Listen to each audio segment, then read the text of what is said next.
సుభాష్ ఇంట్లో వాళ్ళందరూ కలిసి రాజ్ ఆత్మకి శాంతి కలగాలని పిండ ప్రదానం చేస్తూ ఉంటారు.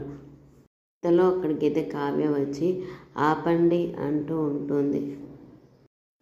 ఇంట్లో ఉన్న వాళ్ళందరూ కావ్య అరుపులు విని ఒక్కసారిగా షాక్ అయిపోతూ ఉంటారు. ఇంతలో కావ్య అక్కడికి వెళ్ళి ఏం చేస్తున్నారు మీరందరూ, మీకైనా అర్థమవుతుందా, అయినా ఎంత ధైర్యం ఉంటే మీరు ఇలా చేస్తారు అనేసి అంటూ ఉంటుంది కావ్య. అక్కడ ఉన్న వాటిని అన్నిటినీ చెడగొడుతూ ఉంటుంది.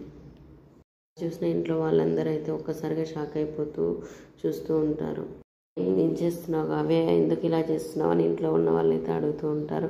చనిపోయిన మీ అబ్బాయికి అయితే పిండ ప్రదానం చేయవచ్చు, కానీ మా ఆయన చనిపోలేదు, రాజు బతికే ఉన్నాడు అంటూ బాధపడుతూ ఉంటుంది కావ్య. బతికే ఉన్నాడు, నాకు తెలుసు, బతికే ఉన్న ఆయనకి పిండ ప్రదానం చేయడం మంచిది కాదు అని బాధపడుతూ ఉంటాను. నాకు మీరు ఇలా చేయడం నచ్చలేదు, నాకు ఇష్టం లేదు, ఆయన బ్రతికే ఉండగా మీరు ఇలా చేయడం నాకు అస్సలు నచ్చలేదు అంటూ బాధపడుతూ ఉంటుంది కావ్య.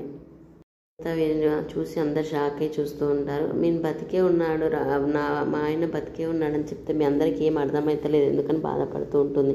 ఇంతలో రాజు కూడా ఆ కావ్య గురించి ఆలోచిస్తూ ఉంటాడు. ఎక్కడో చూసినట్టుంది ఆ అమ్మాయిని అని.